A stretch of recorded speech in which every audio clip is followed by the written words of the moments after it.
আসসালামু আলাইকুম। আমি এখন চলে আসছি মধু সিটির কাছাকাছি। এখানে বেশ অনেকগুলো রেস্টুরেন্ট আছে, দেখতেই পাচ্ছেন। এদিকে ছোট ব্রিজ আছে এবং যেহেতু এখন বাজে 2টা 1:10, একটু পরে জুম্মার নামাজ, তা আমাদের বেসিক্যালি এই দেখেন এদিকে রেস্টুরেন্ট পেপারনি, এটাও খুব ভালো, খুব স্ট্যান্ডার্ড লাগছে আমার কাছে অ্যাকর্ডিং টু দিস প্লেস। ভালো স্ট্যান্ডার্ড ওপেন রুম আছে, বসার জায়গা আছে, খুব ভালো লেগেছে। এখানে একটা ব্রিজ দেখতেই পাচ্ছেন, এখানে ব্রিজের মধ্যে মধু সিটি বলে এটাকে। লোকটা একটু বাজেভাবে ড্রাইভ করে বলার মতো না। আমি এখন মধু সিটির কাছে চলে আসছি।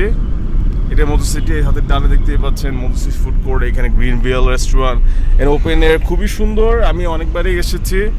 এটা হচ্ছে মধু সিটির বাসা, দেখতেই পাচ্ছেন হালকা পাতলা করে। So this is it.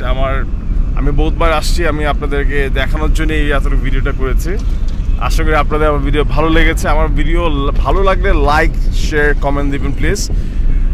আমি খুব খুশি হব যে আমি কষ্ট করে যে ভিডিওটা করছি আপনারা এনজয় করতে পারছেন। কারণ আপনারা যদি ভিডিওটা শেয়ার করেন বা কমেন্ট দেন বা অ্যাটলিস্ট লাইক দেন, আমার খুব ভালো লাগবে। কারণ আমি অ্যাটলিস্ট বুঝতে পারবো যে আমার ফোর্ট কাজে লাগছে। এই দেন হাতের সামনে ডানে যদি যাই তাহলে সিংহাই, বাইরে গেলে আত্মীয় বাজার। আমি দেখি আজকে কোথায় যাওয়া যায়। আড়িয়ে বাজার বোধ গিয়েছি, আজকে ডানে এদিকে যাই, দেখি আজকে এদিকে কেমন লাগে। আমি অলমোস্ট টার্ন নিয়ে নিয়েছি।